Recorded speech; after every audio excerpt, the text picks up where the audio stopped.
Imagine the hush of a forgotten chamber, deep beneath stone that has stood for centuries. The air is thick with the scent of aged parchment, mingled with the faint metallic tang of wax seals unbroken. Dust motes dance in a sliver of light that dares to pierce the darkness, as if the very shadows hold their breath. You stand there, in this imagined vault, your fingers brushing against leather bindings worn by time's gentle erosion. What secrets do they guard? What words, once whispered in the glow of candle flames, now lie dormant, waiting for a voice to awaken them? Let us step back into the mists of history, where myth and truth entwine like vines over ancient ruins. The Knights Templar, those enigmatic warriors of the cross, cloaked in white mantles stained by the sands of Jerusalem.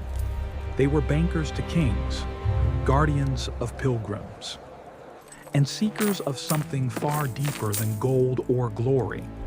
But what if, amid their crusades and conquests, they unearthed a scripture that the church itself feared? A gospel not penned by the apostles we know, but one that spoke of revelations too profound, too dangerous to be shared under the sun. Picture the year 1307, when the winds of betrayal swept through France. King Philip IV, his coffers empty and his ambitions vast, turned his gaze upon the Templars. Accusations flew like arrows in the night. Heresy, idolatry, secrets that undermined the very throne of heaven. On that fateful Friday the 13th, knights were seized in their beds, their strongholds raided, their archives thrown to the flames. The crackle of burning scrolls echoed through the streets of Paris, a symphony of destruction meant to erase any trace of dissent.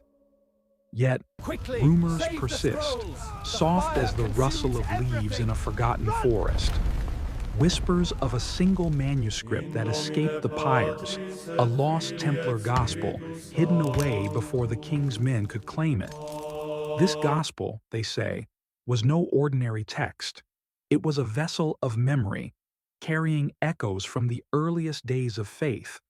Perhaps it spoke of Christ's hidden teachings, passed down through shadows rather than cathedrals.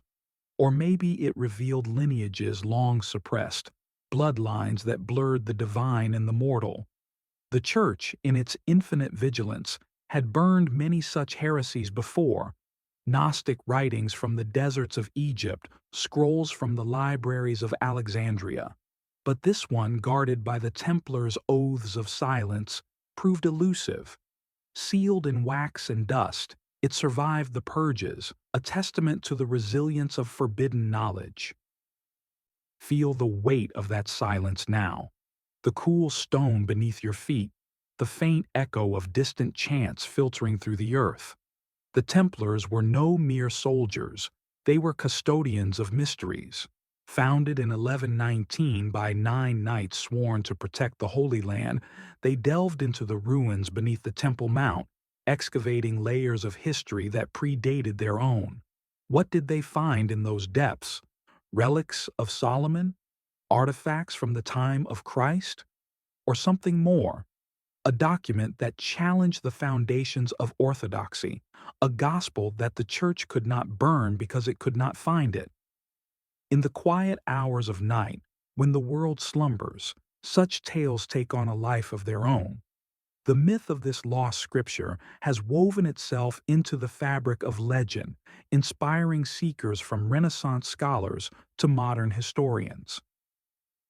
Some claim it resides in hidden vaults beneath European castles, others in the archives of secret societies that trace their roots to the Templars. But always it remains just out of reach, a phantom in the annals of time. The purges of the 14th century were thorough. Grand Master Jacques de Molay himself perished in flames in 1314, cursing his persecutors from the stake. Yet his final words linger like smoke, a promise that truth endures beyond the fire. Drift deeper into this enigma, the texture of vellum under your touch, brittle yet unyielding. the faint aroma of incense long faded, evoking rituals performed in secrecy. The Templars' wealth and power made them targets, but it was their knowledge that truly threatened. A gospel that questioned the divine monopoly of the priesthood, perhaps elevating the individual soul or unveiling esoteric truths from Eastern philosophies encountered during the Crusades. Such ideas were anathema to the rigid doctrines of Rome, sparks that could ignite revolutions of the spirit. And so, the Church acted with the precision of a surgeon's blade, excising what it deemed corrupt. Inquisitors roamed, confessions extracted under duress, libraries purged. But in the chaos, gaps appear in the records, missing inventories, unexplained survivals. Historians pore over fragments, a cryptic reference in a 14th century chronicle, a symbol etched in a Templar chapel that hints at hidden texts. These are the breadcrumbs leading to the myth, the quiet insistence that something sacred slipped through the net. As the candle's flame wavers, casting elongated shadows on the walls, consider the persistence of such stories. They survive not in grand tomes, but in the collective memory, passed down through generations like heirlooms wrapped in velvet. The lost Templar gospel represents more than a book. It is a symbol of resistance, a reminder that authority cannot always dictate belief. In the stillness, you can almost hear it, the faint turning of a page, the murmur of ancient words rising from the depths. What if this gospel still exists, not as ink on paper, but as an idea that refuses to die? Buried in the earth or concealed in plain sight within coded artworks, it waits. The Church's fires raged, but embers can smolder unseen. The Templars' legacy endures in architecture, in symbols, in the very questions we ask about faith and power. Breathe in the cool, musty air. Let your mind wander through corridors of possibility. The premise haunts. A scripture the Church never wanted read, preserved by those who vowed to protect the unprotected. It calls to us across centuries, a whisper in the wind. Paris, October dawn. The Seine carries the scent of rain on cold stone, while above the rooftops a thin haze of smoke already drifts. You stand on the Pont Neuf, centuries away, yet close enough to feel the chill. The bells of Notre Dame have not yet rung. Instead, there is only the low murmur of iron-shod hooves on cobblestones. King's men move in silence, cloaks drawn tight, torches unlit until the last possible moment. They know the hour. They know the names. Let us walk with them. Through the narrow lanes of the Temple Quarter, past shuttered bakeries and sleeping dogs. The air tastes of dew and dread. Every door they pass bears the red cross pate, freshly painted, as if the knights themselves sensed the coming storm. At the great gate of the Paris Temple, the guards are seized before they can cry out. Swords clatter to the flagstones like dropped prayers. Inside, the scriptorium glows faintly. Parchment curls in the hearth as scribes burn what they can. Too late. The king's seal is already pressed upon the warrants. Feel the tremor in the earth as hundreds of arrests ripple outward. From Cyprus to Scotland, the same dawn breaks with the same betrayal. In the commandery at Tomar, a young knight hides a single scroll inside a hollowed beam.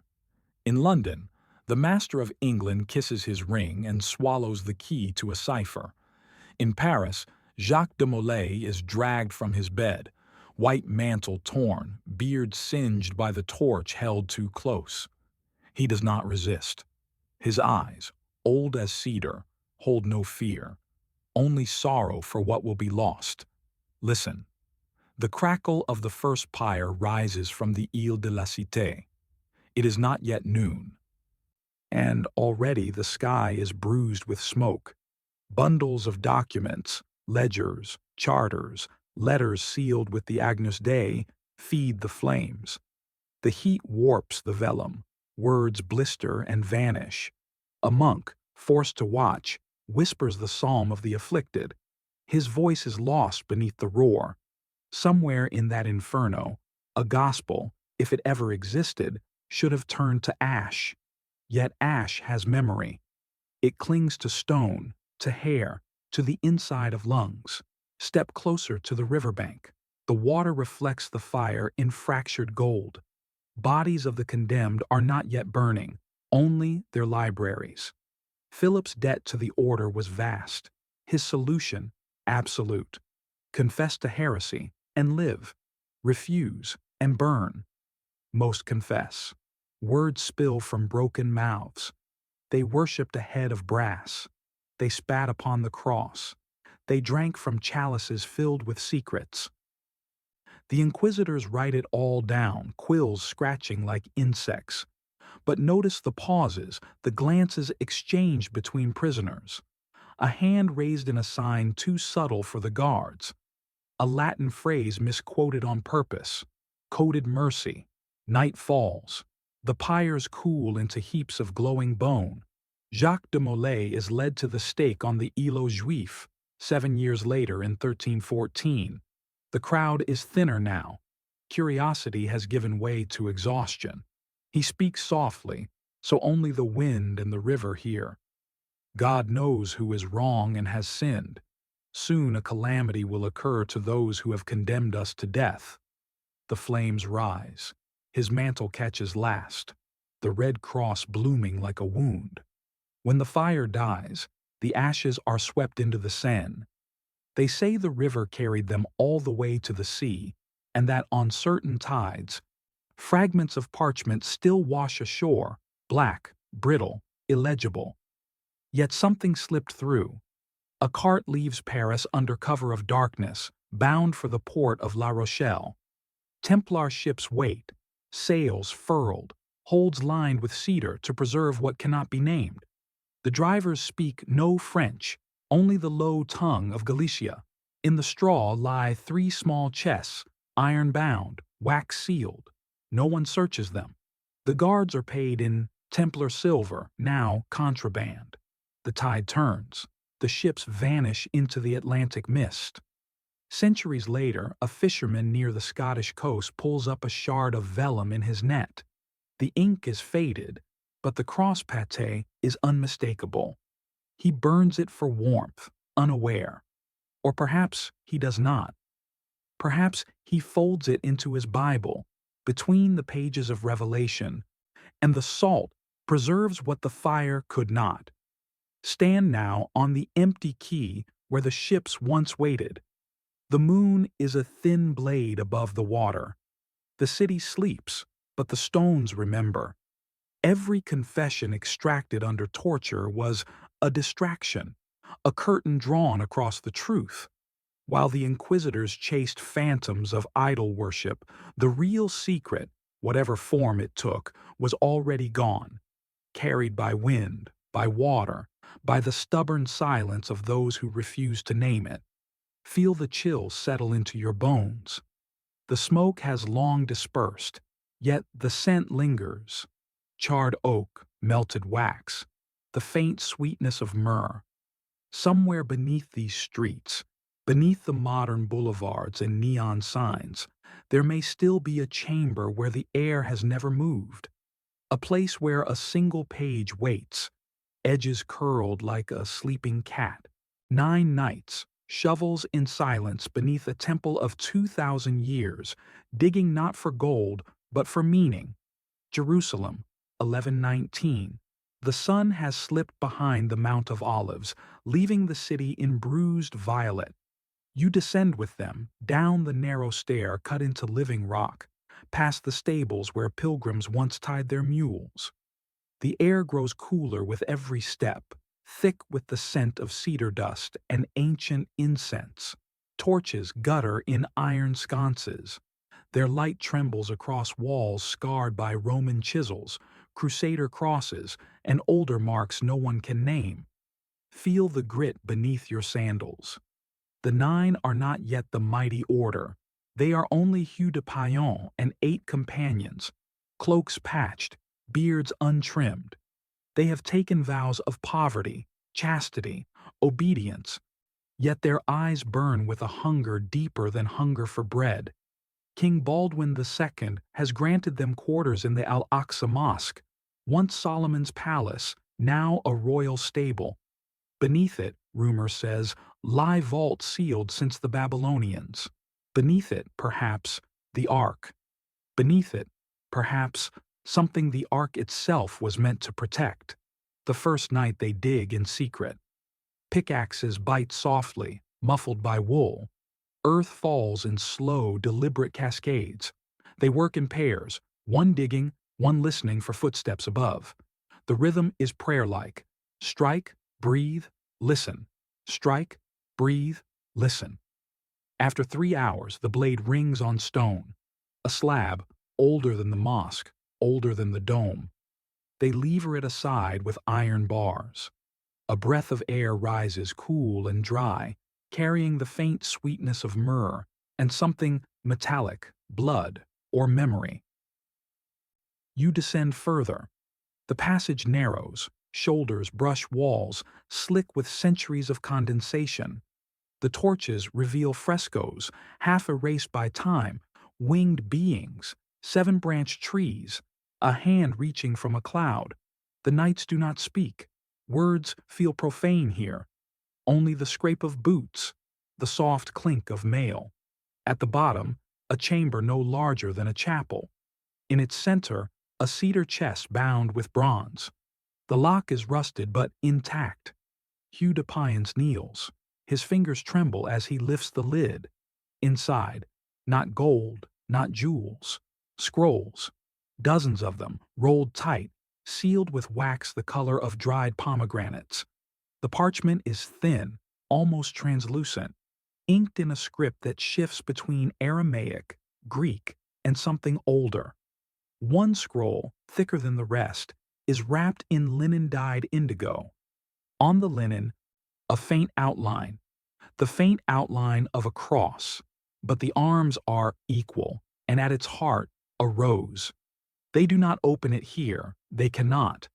The weight of the place presses upon them, as if the stones themselves are listening. Instead, they carry the chest upward, one man at each corner, moving like pallbearers. Back in the lamplight of their dormitory, they unroll the first scroll.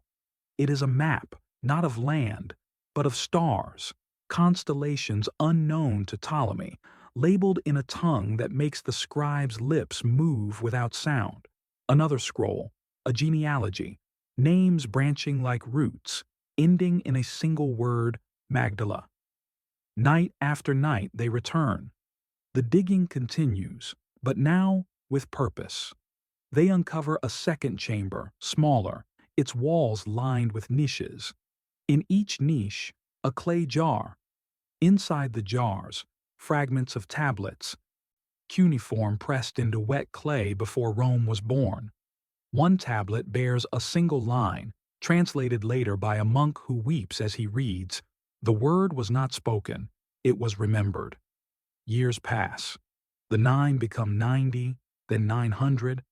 The order grows rich on pilgrim tolls and royal gifts, but the true treasure remains below. They build a scriptorium beneath the stables, hidden behind a false wall. Here, monks and knights copy what they dare not carry above ground. The indigo-wrapped scroll is never fully unrolled. Only its edges are read, enough to know it speaks of a marriage at Cana, of a cup that held more than wine, of a child born in shadow. Each copyist swears an oath. If the church asks, this never existed. Feel the hush of that scriptorium now. The scratch of quill on vellum, the drip of wax, the soft exhale of breath held too long. The air is heavy with frankincense and fear. Outside, the Crusader kingdom crumbles. Saladin's banners approach. Inside, the copies multiply. Some are sent west, sewn into saddlebags, hidden in the linings of cloaks. Others remain, buried again when the city falls in 1187. The knights ride out with the last caravan, the cedar chest strapped to a mule that limps but never falters. Centuries later, archaeologists will find the chambers. They will catalog pottery shards, a rusted pickaxe, a single bronze hinge. They will not find the scrolls. The earth has swallowed them, or men have. Yet beneath the Temple Mount, the silence remains. It is a silence that listens. It is a silence that waits. Stand there now in the dark where the nine once stood. Touch the wall. It is cool, smooth, alive with the memory of hands. The torches are long extinguished, but the air still carries the scent of cedar and myrrh. Somewhere in the stone, a heartbeat, slow, patient, ancient. It wasn't ink that frightened the church. It was blood, written as lineage. Picture a candle guttering in a stone chamber beneath the Paris Temple, the year 1220. The flame is low, almost blue, as if the air itself refuses to feed it. A single knight, hood drawn, unrolls a sheet of vellum no larger than a prayer rug. The parchment is darker than usual, stained with ochre rings where cups once rested. He does not read aloud. He traces the letters with a gloved finger, as though the words might bite. The text begins without greeting. No, in principio. Only a name, Yeshua bar Yosef, written in red ochre so vivid it seems wet. Beneath it, a second line, Miriam of Magdala, wife. The knight's breath catches, a small sound swallowed by the vault. He has seen the canonical Gospels. He knows the silence that surrounds this woman. Here, she is not silent. Here, she speaks. Let the words settle on your tongue like dust. On the third day the cup was passed, not wine alone, but memory. The blood of the vine, the blood of the womb, the blood of the promise. The script is cramped, hurried, as if the scribe feared interruption. Marginalia bloom like briars, tiny roses, chalices, a serpent coiled around a staff. One note in a different hand reads, Desposini, do not sever the branch. You stand behind the knight now, unseen. The chamber smells of tallow and old roses. On a low table lies the Gospel of Philip, rescued from an Egyptian jar, its pages brittle as moth wings. Beside it, a fragment attributed to Thomas. The kingdom is inside you, and it is outside you. When you know yourselves, then you will be known. The knight arranges them like pieces of a shattered mirror. The reflection is not of heaven, but of earth. Listen. The text continues. From the union came issue, not in glory, but in hiding. A daughter, Sarah, carried west by the tide. A son, unnamed, entrusted to the desert. Their blood runs in the veins of fishermen, of kings, of the poor who still break bread in secret. The knight's lips move. He is counting generations, the way monks count beads. From Magdala to the Rhone, from the Rhone to the Pyrenees, from the Pyrenees to the misted hills of Languedoc. Each name a heartbeat, each heartbeat a threat. Feel the weight of that threat. The Church has spent centuries pruning the family tree of Christ until only one branch remains, the ecclesiastical. A married Messiah is tolerable in whispers. A child is heresy. A lineage that walks among men, that can be traced, measured, claimed, that is a crown the Vatican cannot allow. The knight knows this. He copies the text in a cipher of his own invention, substituting letters with the petals of the Templar rose. 5 petals for vowels, 8 for the sacred number of regeneration. Above ground, the world believes the Templars guard only gold. Below, they guard genealogy. The parchment speaks of a baptism not in water, but in blood, of a Eucharist where the chalice is the womb. It claims the crucifixion was not the end, but a sealing, a contract written in flesh. The knight pauses at a passage that makes the candle shrink. The Church will call this blasphemy. The wise will call it memory. Drift deeper. The chamber walls sweat gently, as if weeping for what they have witnessed. In the corner, a small ampulla of dark glass holds a residue thick as syrup. The knight corks it, labels it in Greek, Ima, blood. Whose, he does not say. Perhaps a relic from the Holy Land, perhaps a metaphor made substance. The distinction blurs in torchlight. Years later, when the arrests come, this chamber will be bricked up in haste. The knight will be gone, vanished into the night with a satchel of vellum. The gospel of the blood will travel, folded inside a psalter, sewn into a saddle, carried by a woman disguised as a pilgrim. It will surface in a Cathar cave, in a Merovingian crypt, in the margin of a Renaissance herbal. Always partial, always dangerous. Touch the page now, though it is only memory. The vellum is warm, as if the words still pulse. The red ochre has not faded, it drinks the light. You can almost taste iron on the air. The knight's glove lies discarded, the fingertips stained crimson. He has become the text. He has become the threat. Somewhere in the distance a bell tolls for vespers. The sound reaches the chamber muffled, as though underwater. The knight rolls the parchment, binds it with a strand of his own hair, black, threaded with silver. He seals it with wax the color of dried blood, presses the Agnus Dei into the softness. Then he whispers a single line, so low the stones must lean to hear. If the church burns the book, the blood will still remember. The candle dies. Darkness folds around you like a mantle. The scent of roses lingers, sweet and funereal. You are alone with the lineage, with the promise that divinity did not ascend, but dispersed, scattered like seeds in untilled earth. In the shadow of Montségur, the last fires of the Cathars flickered against stone, but their words escaped as smoke. Dawn, 1244. You lie on the frost-rimed grass of the Pog, high above the Languedoc valleys. Below, the siege engines of the Crusaders are silent for once. Only the wind moves, carrying the scent of pine and distant burning. The fortress clings to the cliff like a prayer frozen mid-breath. Inside its walls, 200 perfecti, robed in black, faces luminous with fasting, prepare to die rather than recant. Feel the cold bite of the stone through your cloak. You are not one of them, yet you are here, pressed into the shadow of a Merlon, watching. A woman named Esclarmonde, her name means light of the world, passes you a small bundle wrapped in indigo silk. It is warm from her body. She does not speak. The perfecti have taken the vow of silence in their final days.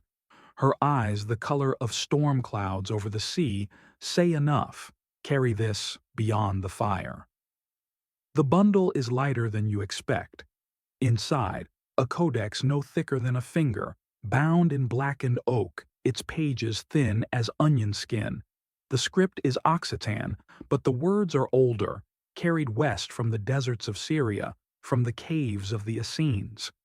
You catch a phrase before she closes your fist around it.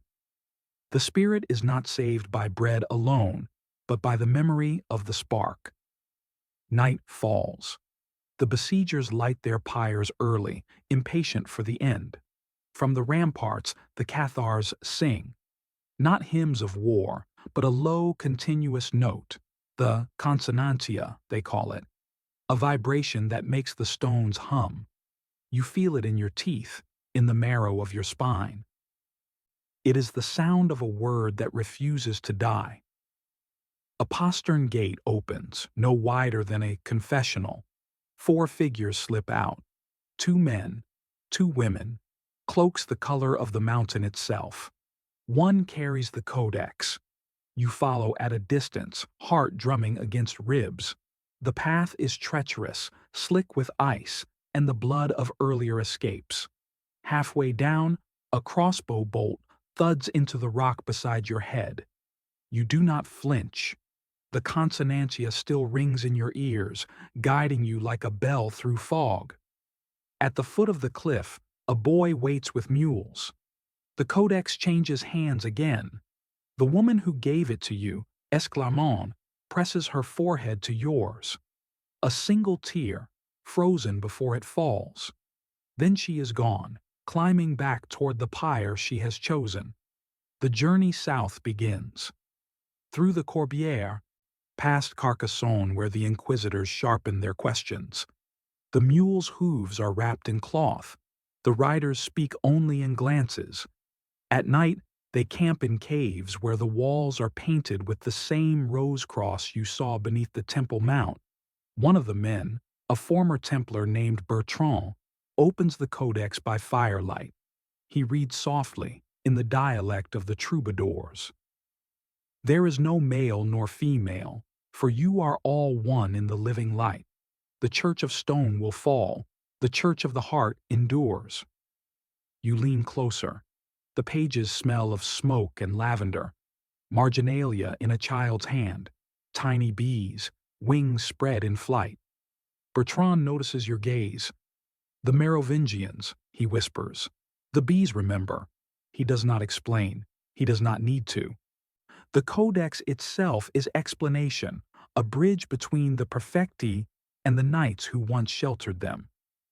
Weeks later, you reach the coast. A Templar ship waits at Port La Nouvelle, its sail furled like a sleeping wing. The codex is sewn into the lining of a wineskin, the stitches hidden beneath a patch of leather. The captain, a scarred man from Acre, salutes with 2 fingers to his lips, the old sign. He knows what he carries, even if he has never read it. The ship slips into the Mediterranean under a moonless sky. Behind you, Montségur burns. 200 souls ascend in a column of fire so bright it is said to have lit the Pyrenees for 3 nights. The inquisitors sift the ashes for bones, for relics, for proof. They find nothing but silence. Years pass. The codex surfaces again in a Cistercian abbey near Toulouse, then vanishes. A copy appears in the library of a Cathar sympathizer in Lombardy. Another fragment is found in the binding of a 14th-century Bible, the ink still red as arterial blood. Each time, the church moves swiftly. Books confiscated, scribes imprisoned, memories erased. Yet the words persist, carried by women who memorize verses the way grandmothers memorize lullabies. Stand now on the ruins of Montségur. The wind is warm, carrying the scent of thyme and sun-baked stone. The pyre is long cold, but the consonantia lingers, an undertone beneath the cicadas. You close your eyes. The codex is gone, yet its pulse is in the earth, in the blood of the vines, in the quiet resistance of those who refuse a single story. Somewhere, a child is born with eyes the color of storm clouds. Somewhere, a bee lands on a rose that grows from a crack in cathedral stone. The inheritance continues. Every cross they carved was a cipher, every seal a scripture of silence. Chartres, 1220. The north transept is still scaffolding and hope. You stand in the half-light of the rose window where the glass is not yet set, only lead lines waiting for color. A mason's chisel rings softly against stone, a rhythm like a heartbeat slowed by centuries. He is carving a small boss in the vaulting, so high no priest will ever notice. A circle quartered by a cross, but the arms are equal, and at the center, a 5-petaled rose. He works without pattern, from memory. When the chisel stops, he presses his thumb to the fresh cut, leaving a faint print of blood. Then he moves on, as though nothing has happened. Let the silence settle. The cathedral is a forest of stone trees, each pillar a trunk, each capital a crown. Walk slowly. Your footsteps echo, then vanish into the vastness. Notice the labyrinth in the nave floor, 34 feet across, a path that winds inward to a rose no one may step upon. Pilgrims will tread it on their knees, believing it a penance. The mason knows better. It is a map. The center is not Jerusalem, but a memory older than the city. Look up. In the clear story, twin pillars rise side by side, one smooth, one fluted. Between them, a keystone carved with two riders on a single horse. The foremost knight carries a banner, the rearmost, a sealed scroll pressed to his heart. The seal is the Agnus Dei, but the lamb holds a chalice, not a cross. The detail is small, deliberate. Sunlight strikes the stone at equinox, and for one breath, the chalice glows red, pigment hidden in the grain, visible only to those who know when to look. Descend now. Beneath the crypt, a chamber no guidebook mentions. The air is colder, scented with myrrh and damp earth. A single oil lamp burns before a relief, the Virgin, but her veil is parted to reveal a child who reaches not for her breast, but for a book. The book is open. On its pages, a single line in Greek. N arche enologos, ke mitir. In the beginning was the Word, and the Mother. The lamp flame gutters, as if startled. Feel the weight of the stone. The Templars did not build Chartres, but they funded the glass, the portals, the hidden geometries. Their patron masons spoke in symbols because words could be burned. The cross pate became a compass, 4 arms for the elements, the circle for the unbroken. The 2 riders, poverty and wisdom, sharing one mount. The rose, 5 petals for the senses, the hidden 6th for the soul. Every seal pressed into wax carried the same message. What is above is like what is below, but gentler. In the commandery at Tomar, Portugal, the symbols speak louder. The chapter house window is a wheel of 8 spokes, each spoke a night in prayer. At the hub, a tiny mirror reflects whoever dares to look. The reflection is upside down, a reminder that truth inverts when it descends into matter. Around the rim, Latin, non nobis, domine, sed nomini, tuo da gloriam, et memoriae. Not to us, Lord, but to thy name and to memory. Touch the wall. The stone is warm from the day's sun, yet beneath your palm you feel a vibration, the echo of hammers long stilled. In the cloister, a capital shows a man and woman emerging from a single chalice, their hands joined over a child's head.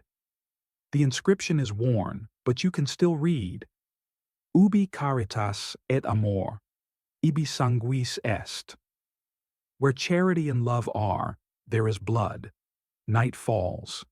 The cathedral is empty, save for the creak of settling stone and the soft coo of doves in the rafters. You light a candle, its flame a small sun in the vast dark. Hold it to the labyrinth's edge. The path glimmers, laid with tiles of black and white, a chessboard for the soul. Walk it in your mind. Each turn a year, each straight a revelation. At the center, the rose waits, petals folded like a secret. You do not step upon it. You understand. The journey is the gospel. Somewhere, a bell tolls none. The sound rolls through the nave, through the crypt, through the hidden chamber where the Virgin holds her book. The symbols answer in silence. The cross, the rose, the twin pillars, the inverted reflection. They are not decoration. They are scripture in stone, safe from fire, safe from inquisitors' ink. Breathe in the incense of centuries. The candle gutters, casting your shadow across the labyrinth. For a moment, you are both pilgrim and mason, seeker and cipher. The geometry holds you gently, like a promise. Ending line. When power forbids a voice, does faith turn to geometry? In Rome's marble corridors, whispers move faster than prayers. Vatican, 1291. The night is thick with the scent of wet stone and candle smoke. You drift along the Passetto, the elevated passage that links the Apostolic Palace to Castel Sant'Angelo. Torches burn low in iron sconces. Their light trembles across frescoes, still damp from the painter's brush. A cardinal in scarlet passes, sandals whispering on the terrazzo. He does not see you. No one sees you. You are the hush between footfalls, the pause before the Ave. Below, in the Archivio Segreto, a door opens without sound.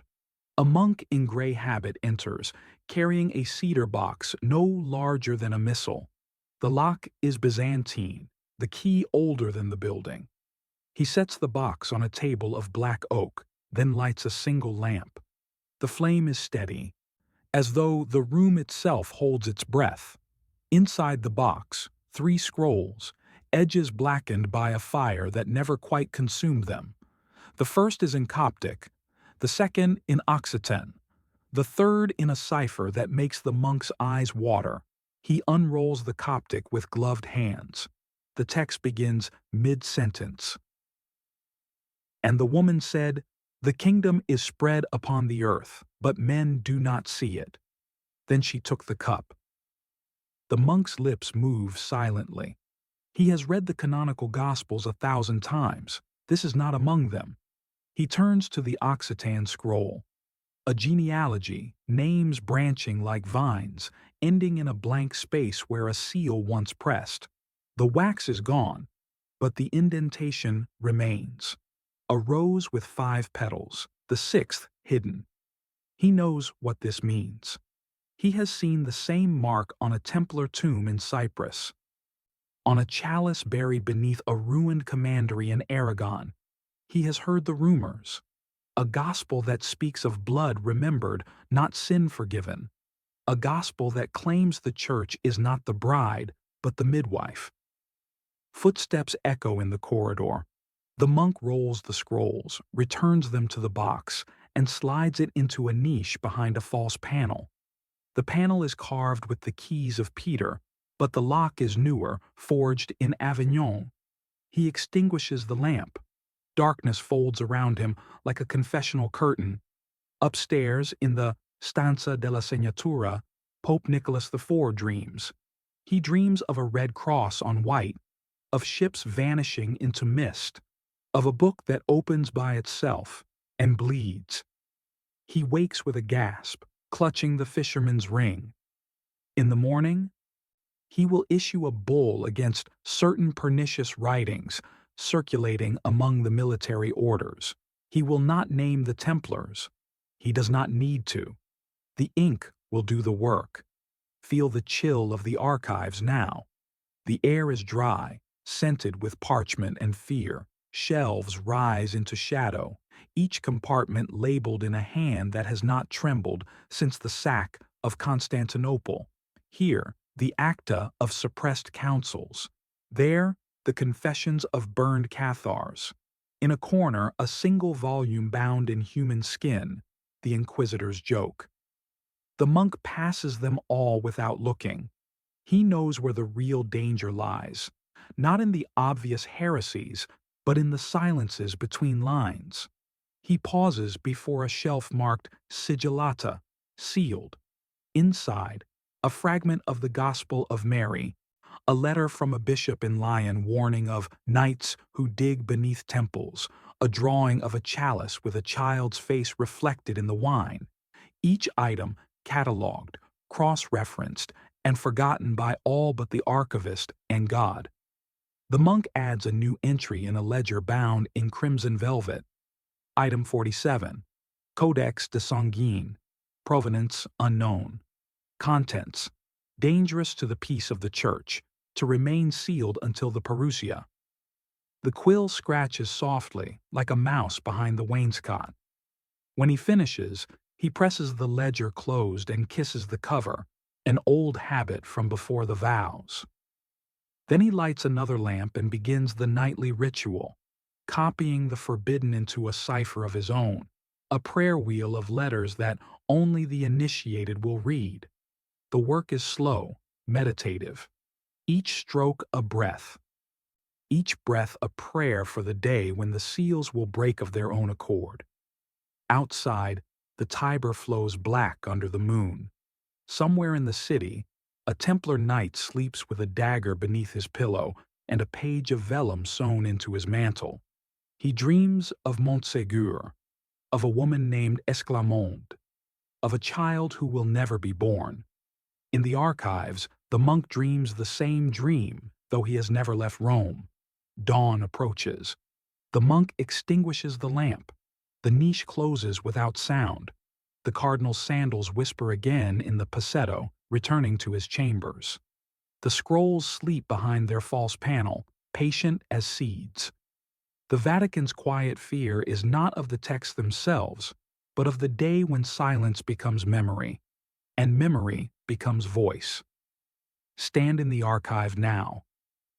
The air is heavy with the weight of unspoken words.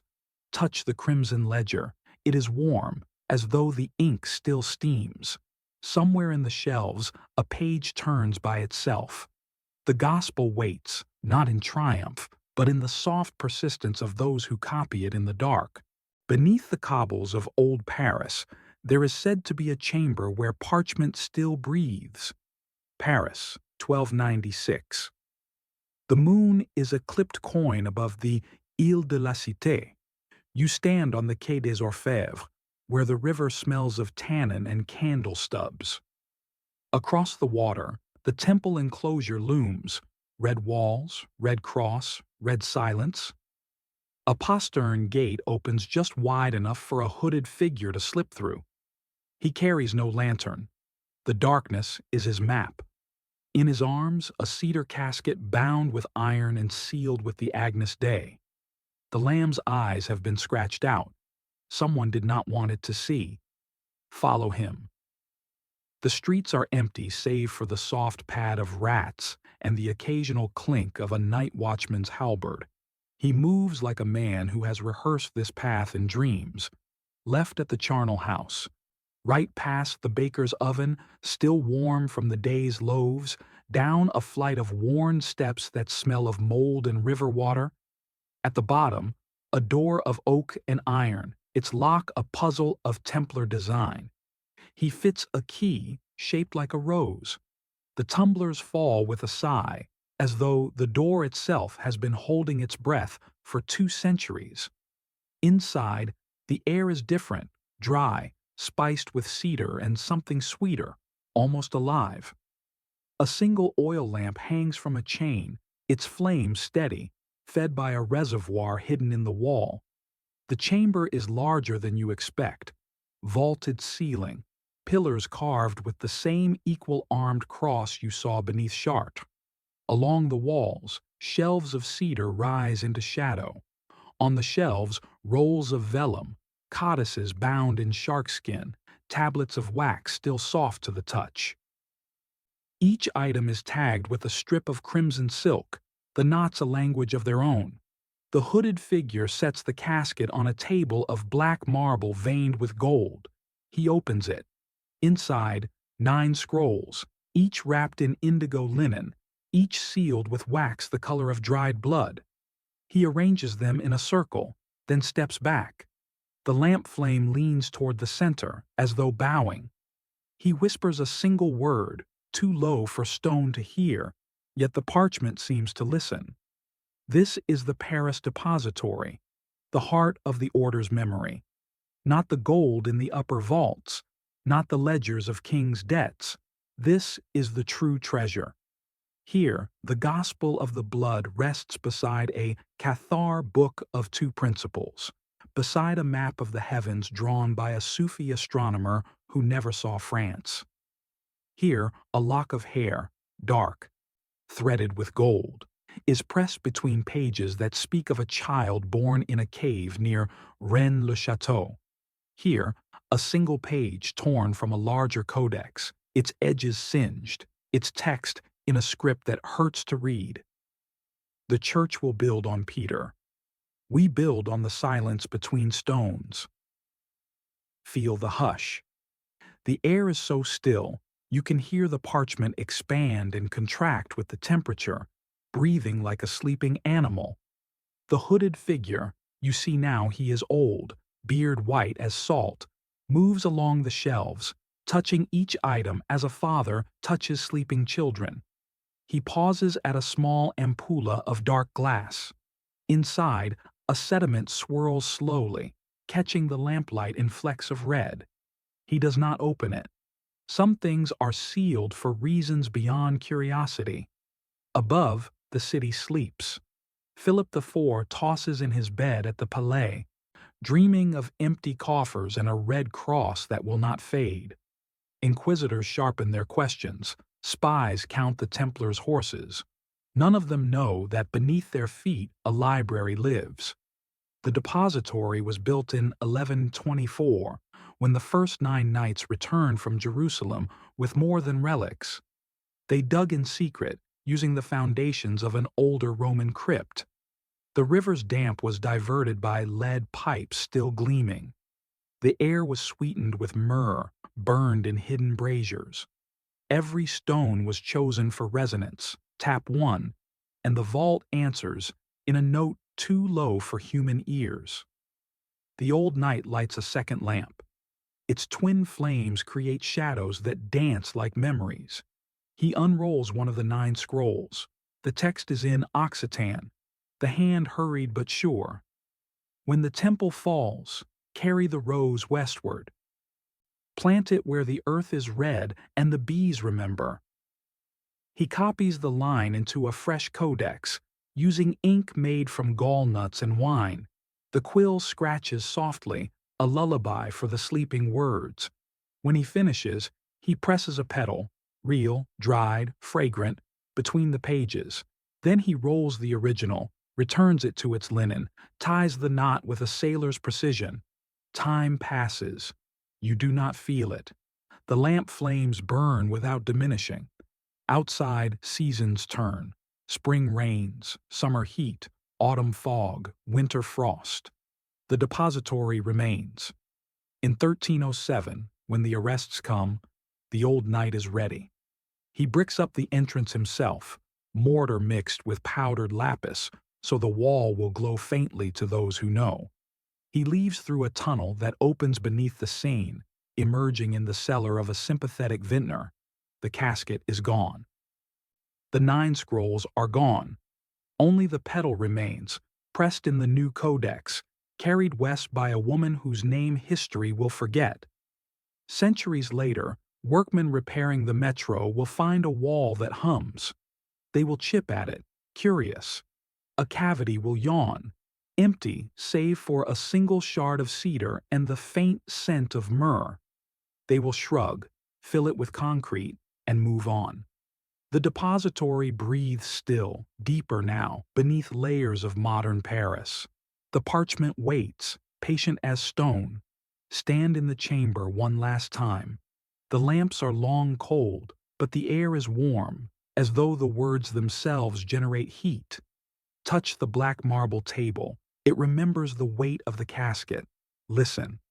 Beneath the distant rumble of trains, a softer sound, the slow inhale of vellum, the exhalation of secrets. The knights returned from the desert carrying no relics, yet their eyes held the horizon of another faith. Acre, 1191. The siege has ended. The city smolders like a spent candle. You walk the shattered ramparts at dusk, where the sea wind tastes of salt and scorched cedar. Below, Templar ships rock at anchor, sails patched with crosses the color of dried blood. On the wharf, a knight kneels beside a camel that will not rise. Its packs are open, no gold, no silks.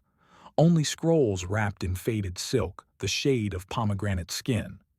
The knight, his name is lost to the chroniclers, lifts one scroll to his lips, kisses the wax seal, then tucks it inside his surcoat, next to his heart. Follow him aboard. The deck creaks under mailed feet. The ship is the Faucon de Temple, bound for Cyprus, then Marseille. Below deck, the air is thick with the scent of myrrh and horse sweat. The knight joins 3 others in the hold, their white mantles dimmed by travel dust. They do not speak Latin here. They speak in low, rolling Arabic, in the clipped Aramaic of Edessa, in the liquid Persian of Isfahan. A Sufi dervish, rescued from a Saladin prison, sits among them, his robe patched with Templar cloth. He is blind, yet his fingers find the scrolls unerringly.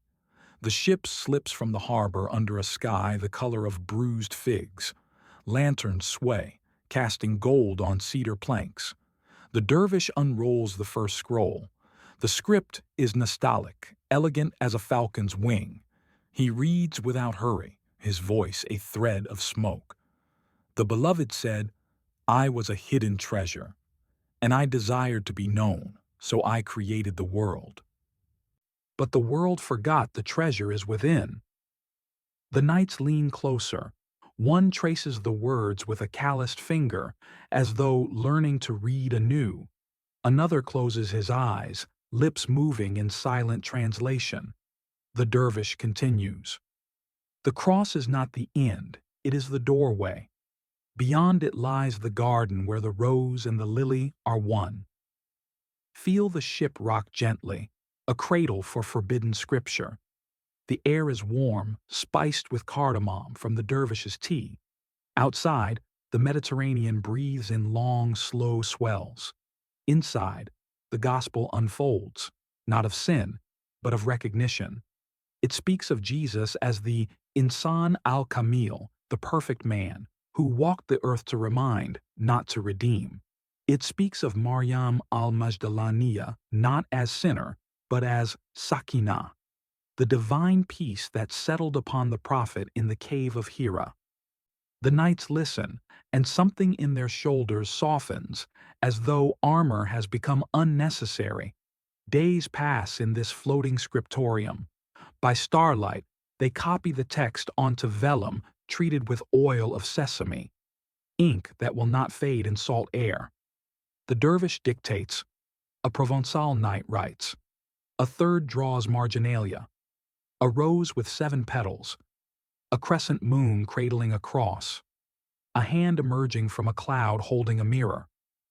When the copy is done, the original is returned to its silk, the silk to a cedar tube sealed with beeswax and the Sufi's thumbprint. The tube is lashed beneath the keel, where barnacles will guard it better than any vault. Cyprus, then Provence. The knights disperse. One rides north to the Paris depository, another south to the Cathar caves. The dervish vanishes into the Pyrenees, his robe now white, his blindness cured, or so the story goes, by the light of the hidden gospel. In a commandery near Lisbon, a new chapel is built. Its mihrab faces east, its altar west, the space between them a single rose window that catches the sunrise in petals of ruby and sapphire. Years later, an inquisitor will find a fragment in a knight's saddlebag. The word was not spoken in one tongue, but sung in many. The silence between the notes is where God dwells. He will burn the fragment, but the silence remains. Stand now on the deck of the Faucon de Temple. Though the ship is long rotted, the sea is black glass, the stars a scripture of light. The wind carries the faint scent of pomegranate and myrrh. Somewhere beneath the keel, the cedar tube still sways with the tide, its words dissolving into salt, yet never lost. The nights are dust, the dervish a whisper, but the gospel according to the East lives in the pause between waves, in the hush before the dawn call to prayer, in the moment when a European knight first bowed toward Mecca and felt no contradiction. Breathe the salt air. Let it fill your lungs with the memory of horizons crossed, of faiths braided like rope. The gospel was never meant to be bound in one book, one tongue, one truth. It was meant to be carried, like breath, across deserts and seas, until the silence itself became the text. A monk's trembling hand copied words forbidden to exist. The ink faded, but not the memory. Béziers, 1178. The scriptorium is a low stone room beneath the abbey church. lit only by a slit window that lets in the pale gold of late afternoon. You sit at a slanted desk of oak, quill poised above a sheet of vellum so thin it might be skin. The air smells of walnut ink, damp plaster, and the faint sweetness of apples rotting in the cloister garth. Brother Guillem, his cowl thrown back, tonsure gleaming with sweat, works beside you. His hand shakes, not from age but from the weight of what he copies. The original lies open on a lectern of carved ivy, a codex no larger than a psalter, its binding cracked, pages blackened at the edges by an old fire. It came to the abbey in a pilgrim's satchel wrapped in oilcloth and silence. The abbot was told it was a fragment of Gregory. He believed because he wished to. Guillem knows better. He has read the first line in the dark, by the light of a single candle stub. We are the children of the Magdalene, and the church is our stepmother. Feel the tremor in the quill. The ink is thick, made from soot and wine lees. It clings to the nib like guilt. Guillem copies slowly, forming each letter as though it might be his last. The text is in Occitan, the language of the courts of love, but the words are older, carried from the Rhone Valley by troubadours who sang of a lady fairer than the Virgin. The lady is Miriam of Magdala, and she is not weeping at the tomb, she is teaching. The kingdom is a seed in the womb of the earth. Water it with memory, and it will flower in blood. Guillem pauses. Outside, the bells of Sext ring, muffled by stone. He glances at the door, oak, iron-bound, locked from within. The abbot is at chapter, the other monks are at prayer. This is the only hour. He dips the quill again. The next passage is a genealogy, names branching like the vines that climb the abbey walls. Sarah, Tamar, the unnamed daughter of a fisher king. At the end, a blank space where a seal once pressed. A rose, 5 petals visible, the 6th implied. The candle gutters. Shadows leap across the page like inquisitors. Guillem's breath is shallow. He has not eaten since prime. He copies a marginal note in a woman's hand, the ink brown with age. When the temple falls, carry the seed to the red earth. The bees will know the way. He does not understand, yet he copies. The quill scratches, a small sound in the vast silence of the abbey.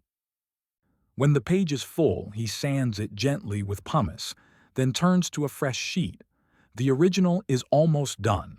Only 3 folios remain. One is torn, the tear deliberate, as though someone wished to separate a secret from its context. The missing fragment speaks of a child born in a cave near a village called Rennes, baptized in water drawn from a sacred spring. Guillem copies what he can, then draws a small chalice in the margin, its stem entwined with a serpent. Night falls. The slit window is a blade of moonlight. Guillem works by feel now, the quill moving in the dark. When the last word is set, remember, he presses the vellum to his lips, tasting ink and salt. He rolls the copy tightly, slides it into a hollowed psalter, and stitches the binding with thread pulled from his own sleeve. The original he wraps in the same oilcloth, then buries beneath the flagstone marked with a tiny cross pate, the stone he loosened weeks ago, when the idea first took root. He does not sleep. At matins he sings the psalms with the others, his voice steady, his heart a drum. The psalter lies on the shelf among the canonical texts, indistinguishable. Years will pass. The abbey will be sacked in 1209. The monks scattered, the library burned. The flagstone will be pried up by looters seeking gold. They will find only earth and the faint scent of apples. The psalter will travel, in a merchant's pack, in a knight's saddlebag, in the lining of a Cathar woman's cloak, until it surfaces again in a library in Florence, then vanishes into the collections of a society that claims descent from the temple. Stand in the scriptorium now. The desks are dust, the candle stubs gone, but the air still holds the tremor of Gillem's hand. Touch the flagstone.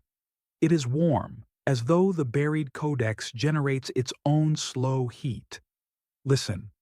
Beneath the distant hum of modern traffic, a softer sound, the scratch of a quill that never quite stopped writing. In medieval tapestries, bees hum beside crosses, nature's quiet code of divine descent.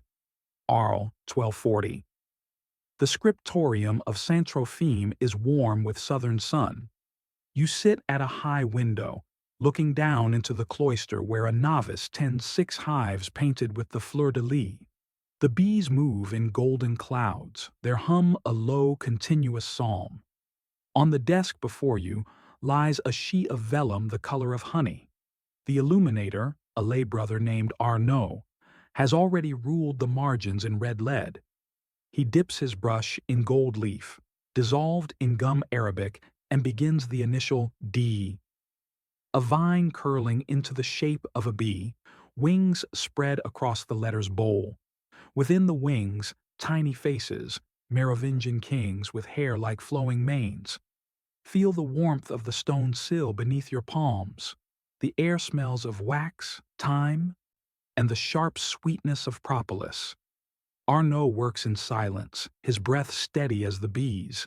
He has copied the text from a fragment hidden in the abbey's reliquary, a single page that survived the sack of Béziers, its edges singed but the words intact. The script is Carolingian minuscule, but the content is older.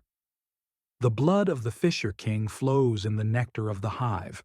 6 queens guard the secret, the 7th is memory. Arnaud does not read aloud, he illustrates. In the lower margin, he paints a chalice from which bees drink. The chalice is red glass, the bees black and gold. Above it, a cross pate whose arms end in fleur-de-lis. The novice in the cloister looks up, sensing eyes upon him. He smiles, a small secret curve of the lips, and returns to his hives. One swarm lifts suddenly, circling the cloister in the shape of a rose before settling again. The tradition is ancient. Clovis, first Christian king of the Franks, was gifted 300 bees of gold by a hermit who claimed descent from the Magdalene. The bees were sewn onto his cloak. When he died, they were melted into a reliquary shaped like a honeycomb.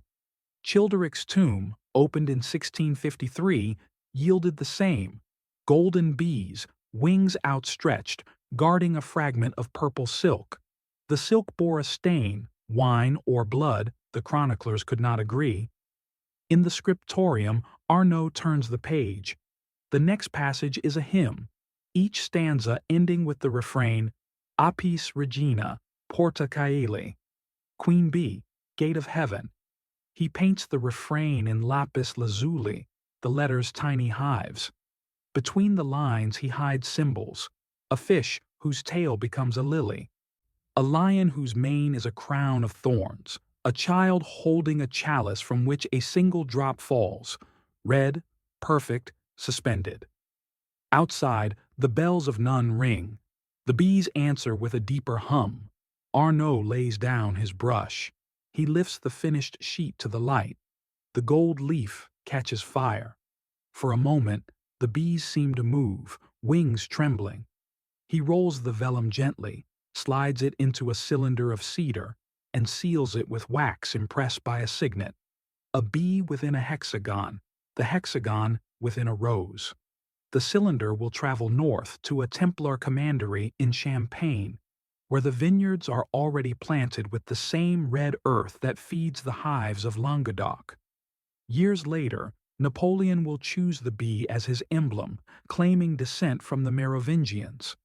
He will not know why the symbol feels right, only that it does.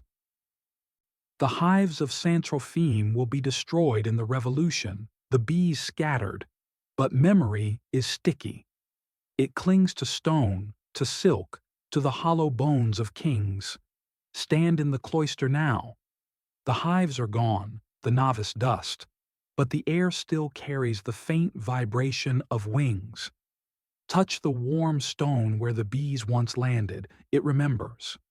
Listen, beneath the traffic of modern aural, a softer rhythm, the slow pulse of nectar becoming honey, of blood becoming royal. Under candlelight, truth was twisted into confession, and confession into scripture. Paris, October 1307. The temple's great hall is stripped of banners. Only the red cross on the wall remains, staring down like a wound. You stand in the gallery, unseen, as Jacques de Molay is led in. His wrists are bound with silk, Philip's courtesy to a prince of the church. The Grand Master's beard is matted, but his eyes are clear, the color of winter steel. Around him, 35 knights kneel on the flagstones, heads bowed. The air smells of wet wool, tallow, and fear. A clerk unrolls a parchment the length of a man. The accusations are read in a monotone that makes them sound inevitable. They denied Christ, spat upon the cross, worshipped a bearded head, practiced unnatural acts, and kept a secret gospel that would unmake the faith. The knights do not look up. The only sound is the scratch of quills as 3 scribes copy every word for the papal record.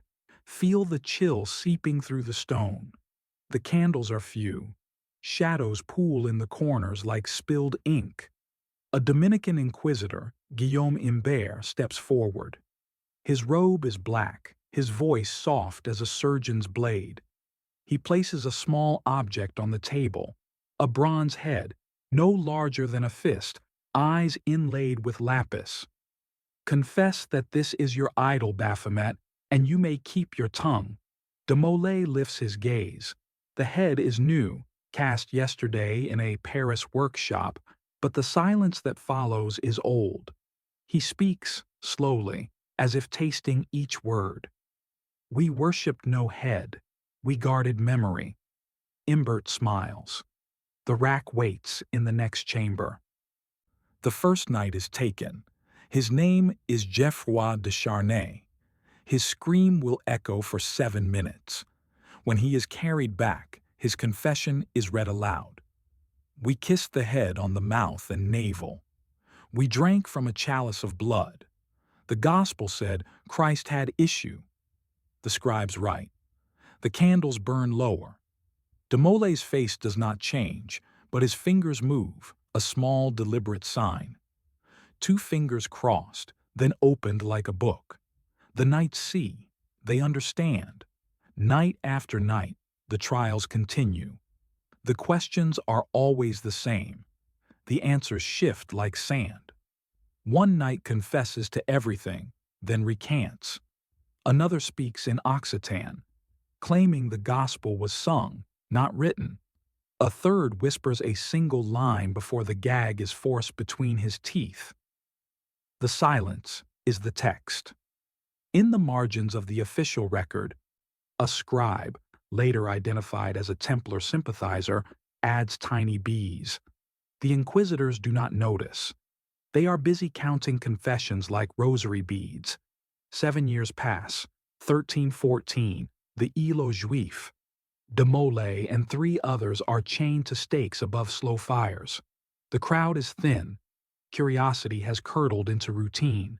The Grand Master's voice rises, steady as a bell through smoke. I confess only this. The order was pure. The gospel was memory. The church will answer for the ashes. The flames rise. His mantle catches last. When the fire dies, the ashes are swept into the Seine. They say the river carried them west, where the bees wait. Stand in the empty hall now. The candles are long cold. The parchment crumbled to dust. But the silence remains, thick, deliberate, alive.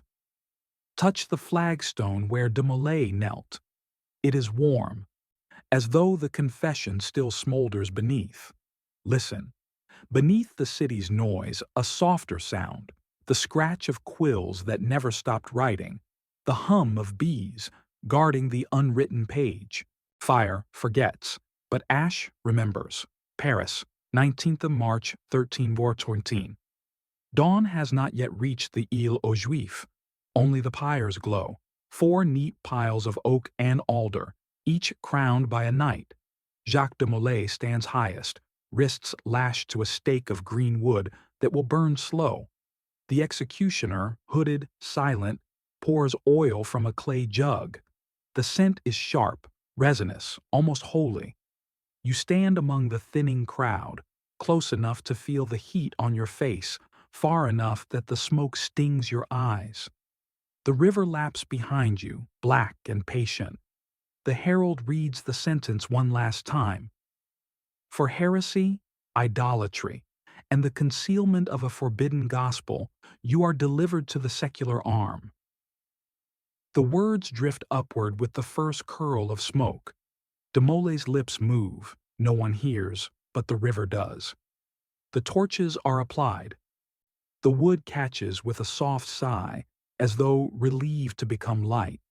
Flames climb the knight's legs, licking at white mantles until the red crosses bloom like poppies. The crowd murmurs, then quiets. Even cruelty grows weary. De Molay does not scream. He speaks, low and steady, into the fire itself. The names you burn are not ours. They are yours. Remember. One by one, the knight's identities are consumed. Geoffroy de Charnay's beard ignites first. He laughs once, a sound like cracking ice, before the smoke takes his voice. Guy of Auvergne's eyes reflect the flames until the pupils burst. Payan de Montdidier simply bows his head, as though in prayer. The fire does its work. Flesh blackens, mail fuses, bones glow white. The crowd begins to leave. There is bread to buy, children to feed. Only the river stays. By noon, the pyres are ash. Officials rake the embers, searching for relics, a finger bone, a tooth, to sell or suppress. They find nothing whole. The wind lifts the ash in pale spirals, carrying it over the water, over the city, over the centuries. Some falls on the roof of Notre Dame, some on the vineyards of Champagne, some on the hives of Languedoc. The bees take it into their honey. In the temple enclosure, the destruction continues. Ledgers are fed to braziers. The heat warps the iron bindings. A clerk tosses in a cedar casket, too small for gold, too heavy for parchment. The lid bursts, scrolls unroll like white tongues. One page curls in the flame, revealing a single line before it vanishes. When the last name is burned, the first memory awakens. The clerk does not see.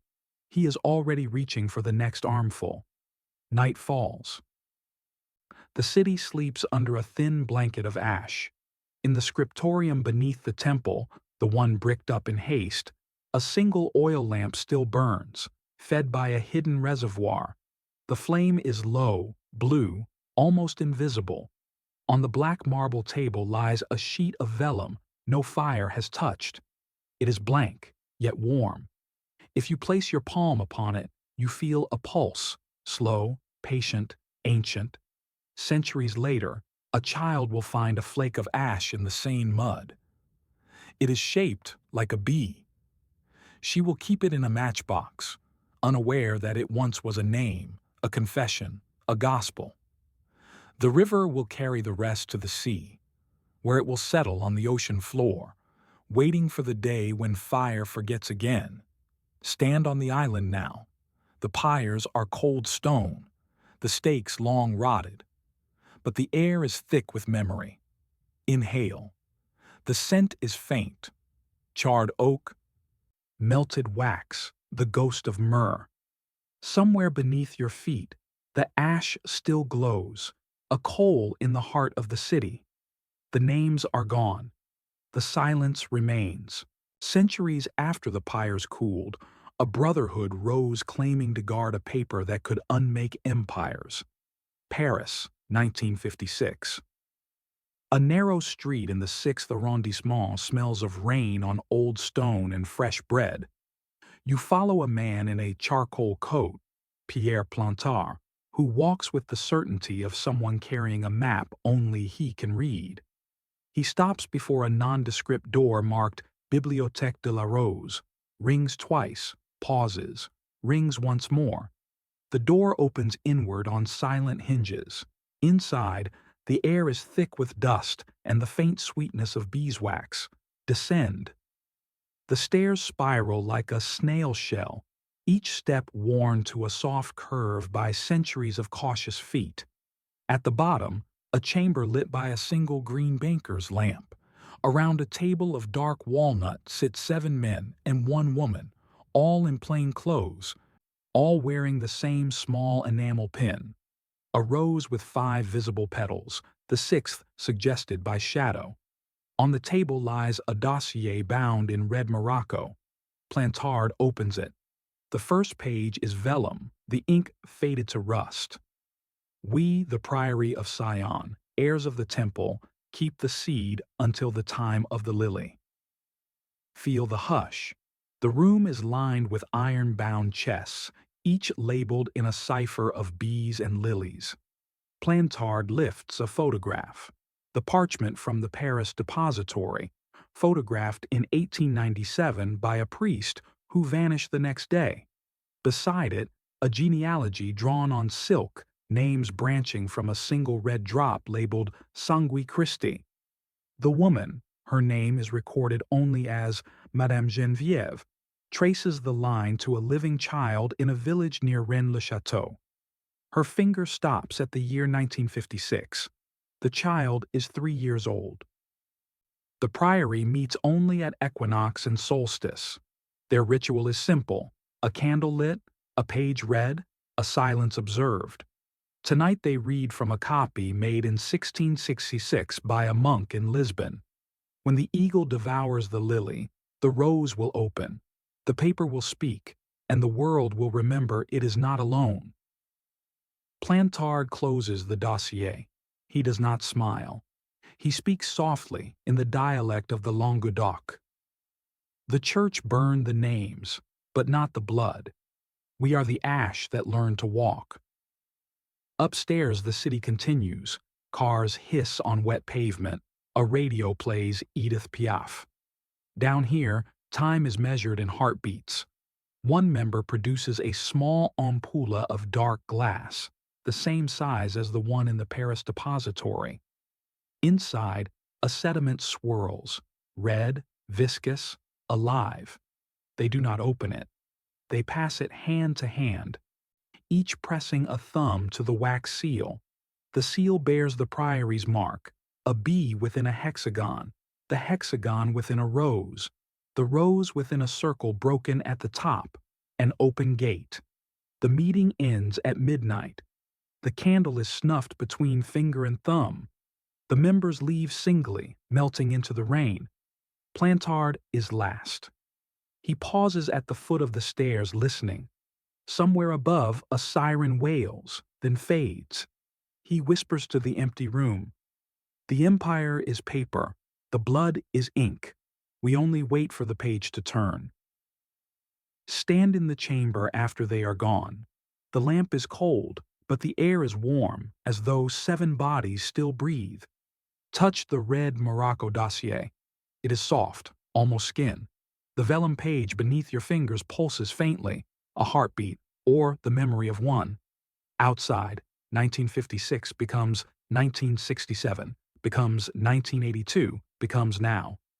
The priory dissolves, reforms, dissolves again, names change, pins remain.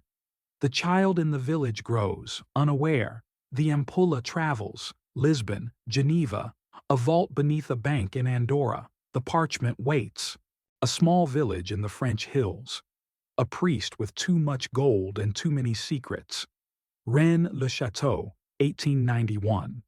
The wind smells of rosemary and sun-baked stone.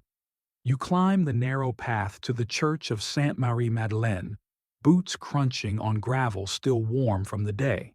The door is ajar. Inside, a single candle burns before the altar. Abbé Béranger Saunière, tall, black-haired, eyes the color of wet slate, kneels on the worn flagstones.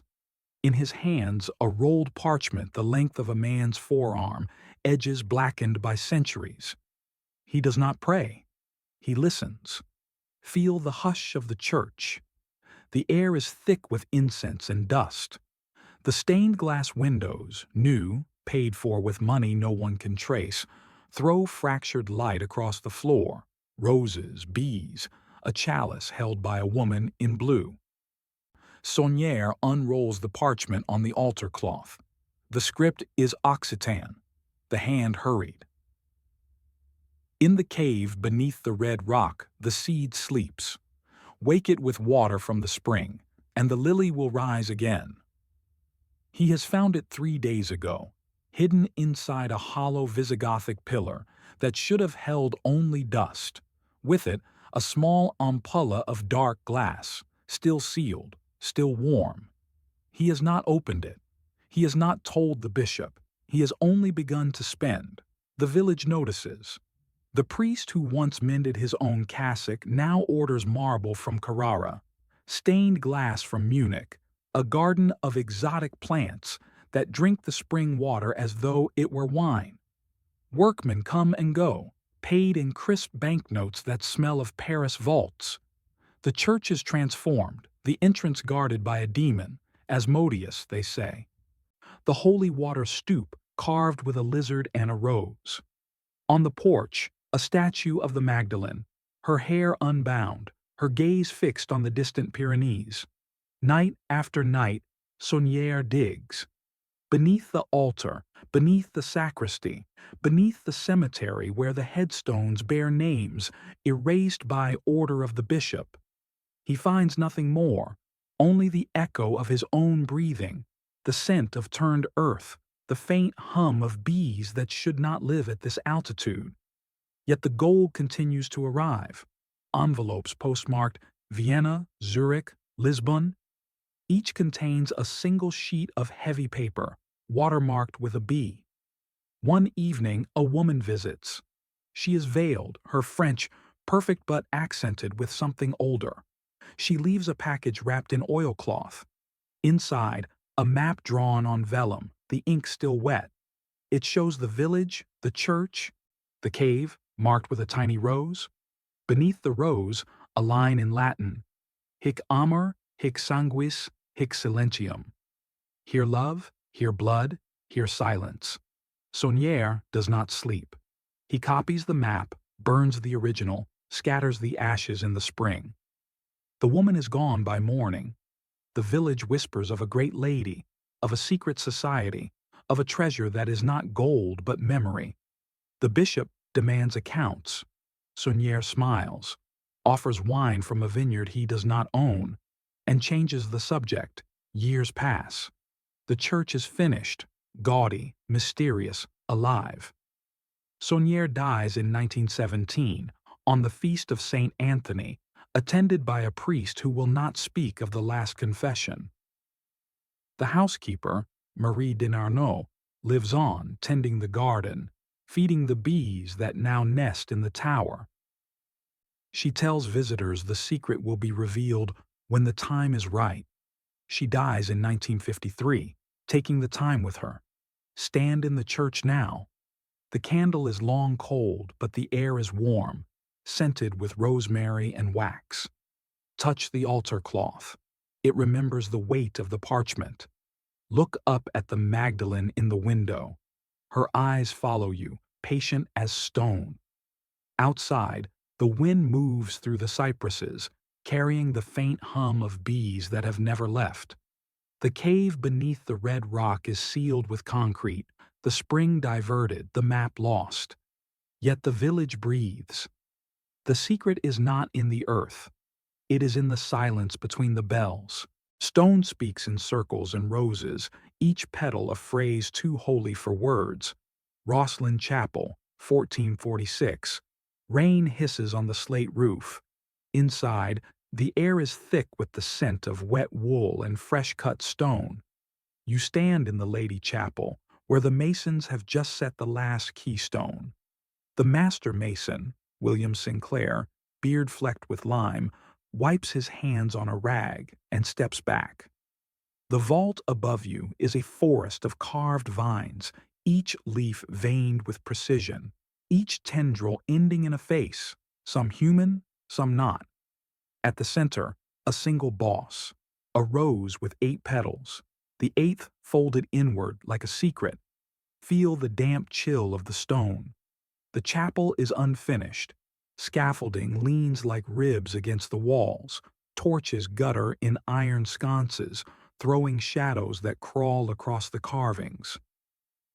Sinclair points to a pillar known later as the apprentice pillar, a spiral of foliage so intricate it seems to breathe. At its base, a dragon eats its own tail. At the top, a child emerges from a chalice. Between them, 8 smaller carvings, bees, lilies, a fish with a ring in its mouth, a lion with a bleeding heart. Sinclair does not explain. He only says, in the soft Scots of the borders, the stone remembers what the tongue forgets. Walk the nave. The floor is uneven, laid with flagstones that ring hollow in places. Beneath one, later discovered in 1837, a cavity lined with lead. Inside, nothing but dust and the faint scent of myrrh. The cavity is shaped like a book, the masons knew. In the crypt, a single lamp burns before a relief. 2 pillars, one smooth, one fluted, joined at the top by an arch carved with the words Jacobus and Boaz. Between them, a suspended cube, the keystone of the world. On the cube's faces, symbols, a rose, a chalice, a bee, a heart pierced by 7 swords. The lamp flame leans toward the cube, as though drawn by gravity older than fire. Sinclair's masons were not Templars, yet their grandfathers had sheltered the last knights fleeing France. The craft passed down in whispers, in the angle of a chisel, in the pause between hammer blows. Every symbol is a syllable in a language without grammar.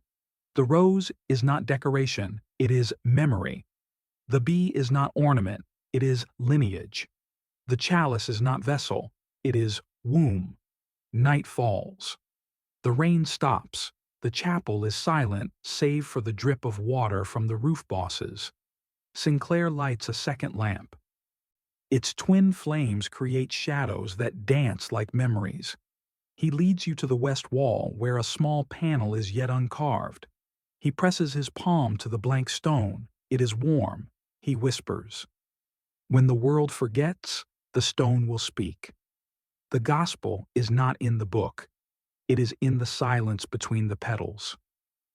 Centuries later, tourists will photograph the apprentice pillar, the musical cubes, the green men sprouting from the vaults. They will see beauty, not scripture. They will hear stories of buried treasure, of Templar gold, of a holy grail hidden beneath the floor. They will not hear the stone itself, breathing slowly, patiently, waiting for the day when silence becomes sound.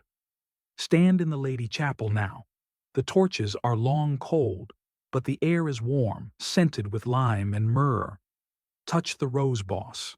It is smooth, almost soft. Listen. Beneath the distant coo of pigeons, a softer rhythm, the slow pulse of stone remembering what ink could not hold. A painter's hand trembles as if tracing not color, but ancestry. Florence, 1503. The Sala del Papa in Santa Maria Novella is quiet save for the soft scrape of charcoal on paper. You stand behind Leonardo da Vinci as he works at a walnut easel, the lamplight pooling in the hollows of his cheekbones. On the table beside him lies a single sheet of vellum, no larger than a missal page, edges yellowed, ink the color of dried violets. He has copied it 3 times already, each copy slightly different, as though memory itself refuses to stay still. The original is almost illegible, yet he reads it with his eyes closed. The vine bears fruit in silence. The fruit is not for the many, but for the one who remembers the garden. Feel the hush. The air smells of linseed oil, crushed walnuts, and the faint metallic tang of verdigris. Leonardo's left hand, the sinister, the hidden, steadies the vellum. His right sketches in silver point. A woman seated on a rock, hair unbound, a child at her breast. The child's hand reaches not for milk, but for a small book bound in rose-colored leather. In the margin, a tiny bee hovers above a chalice. The lines are so fine they seem to breathe. He pauses. From a drawer he lifts a prism of rock crystal. Holding it to the lamp, he projects a faint rose onto the opposite wall. 5 petals, the 6th implied. He smiles, the small private smile of a man who has solved a riddle no one else has asked. Then he returns to the page. The woman's eyes are not the virgin's. They are older, sadder, wiser. They are Miriam of Magdala, and the child is not the infant Christ, but the memory of a lineage that refused to end at Golgotha. Leonardo works through the night. The lamp burns low, shadows lengthen into corridors of possibility. He adds a landscape seen from above, the Arno Valley, but the river bends into the shape of a question mark. In the distance, a castle on a hill, Rennes-le-Château, though he has never been there. At the foot of the hill, a cave mouth shaped like an open book. He signs nothing. He dates nothing. He only folds the finished drawing, slides it between the pages of a herbal, and locks the herbal in an iron casket lined with cedar. Dawn creeps through the high window, pale and reluctant. Leonardo washes his hands in a basin of rose water. The water turns faintly pink, ink or memory. He whispers to the empty room. The church paints the mother in blue and gold. I paint her in blood and silence. The vellum original he returns to its oilcloth, then to a hollow leg of the easel. The easel will travel to Amboise, to Clou, to the king's closet, and the page with it. Centuries later, a restorer will find the drawing in the herbal, misfiled under Vitruvian studies. The bee will be catalogued as decorative, the chalice as symbolic. The woman's eyes will follow the viewer across rooms, across centuries, across the silence that guards the true gospel. Stand in the sala now. The lamp is cold, but the air is warm, scented with rose and walnut. Touch the easel leg. It remembers the weight of the page. Listen. Beneath the distant bells of Florence, a softer sound, the scratch of silver point still tracing the curve of a petal that will never quite close. Beneath the marble floors of Rome lies a library that never sleeps, guarded not by locks, but by obedience. Vatican, 1939. The hour is past midnight. The city above is blacked out against air raid drills. You descend a spiral stair behind the Belvedere courtyard, each step colder than the last. The air turns from incense to parchment dust, then to something older, myrrh, candle smoke, the breath of centuries. At the bottom, a steel door the color of dried blood. A Swiss guard in plain clothes presses his palm to a panel. The lock sighs open. He does not follow you inside. The Archivio Segreto Apostolico, lower level, is lit by a single green-shaded lamp on a table of black granite. Shelves rise into darkness, each compartment sealed with red wax and the triple tiara. A Jesuit archivist, Father Augustine, sits hunched over a folio bound in sharkskin. His cassock is patched, his eyes are older than his face. On the table, a cedar box no larger than a breviary, its lid carved with a rose whose petals overlap like scales. He opens it. Inside, 3 items. 1. A fragment of vellum, edges scorched, text in Occitan. The blood is not ended, it is hidden. 2. A lock of dark hair tied with gold thread. 3. A small ampulla of dark glass, still sealed, still warm. Father Augustine does not touch them. He only reads, translating under his breath, Item 7, Seremi 7b. Provenance, Paris Temple, 1307. Contents, dangerous to the peace of souls. To remain sealed until the Perusia, or the order of the Supreme Pontiff. The seal is intact, wax the color of arterial blood, impressed with the keys of Peter in a tiny bee. He closes the box, slides it into a drawer that locks with a whisper. Then, he opens a ledger bound in crimson velvet and adds a line in violet ink. 19 October 1939. Inspected. No change. The silence holds. Feel the weight of the silence. The room is soundproofed by stone and obedience. Somewhere above, Pius XIII prays for peace. Somewhere below, the archive prays for containment. The shelves hold more than Templar fragments. A Cathar book of two principles, a Gnostic hymn in Coptic, a letter from a 14th century pope ordering the destruction of certain parchments concerning the Magdalene. Each item catalogued, cross-referenced, and buried again. Father Augustine lights a second lamp. Its twin flames reveal a map on the wall, Rome, but the streets are drawn as veins, the Tiber as an artery.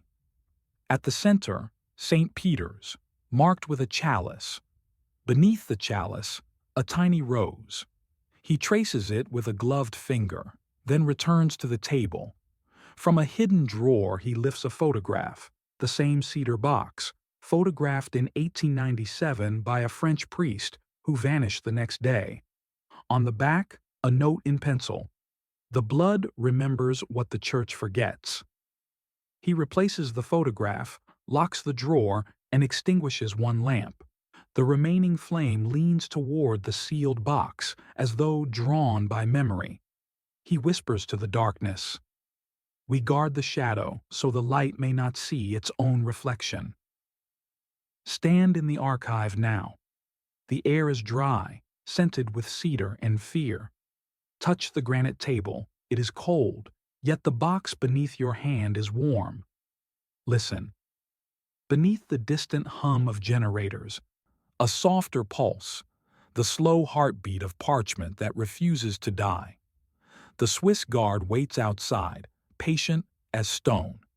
The silence is absolute, yet it speaks in every language the church has ever silenced. They say the Gospels spoke not of sin, but of memory, that every soul is a spark of the same divine flame. Jerusalem, imagine midnight. You stand on the roof of the old Templar dormitory beneath the Temple Mount, where the stones still hold the day's heat. The sky is a bowl of indigo. The stars are not points of light, but embers, each one a memory refusing to cool. The wind carries the scent of cedar and distant rain. Below, in the excavated chamber, 9 knights once knelt around a cedar chest. Now only the echo remains, soft, patient, alive. Feel the hush.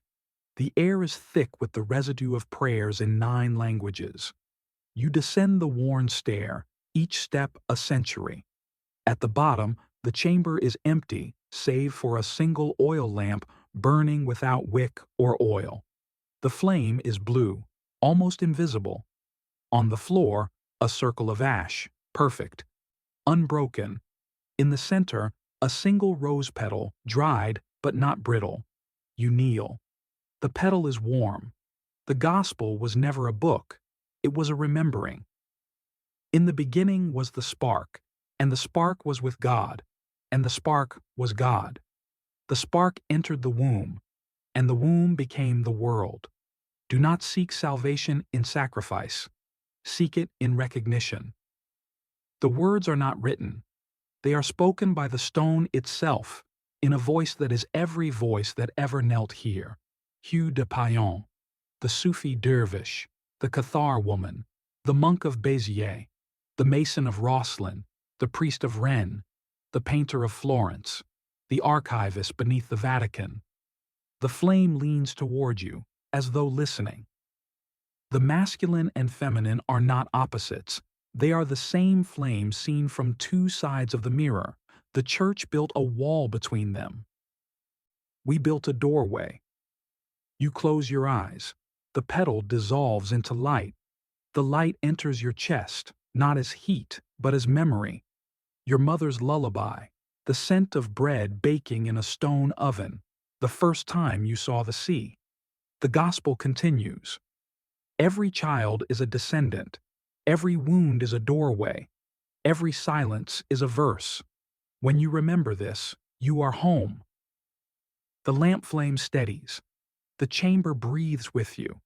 The ash circle widens, revealing the floor beneath, a mosaic of black and white stones, a labyrinth no larger than a prayer rug. You walk it in your mind, each turn a lifetime, each straight a revelation. At the center, not a rose but a mirror. In the mirror, your own face, older, younger, neither. The reflection smiles. You understand. The gospel ends where it began. The word was not spoken.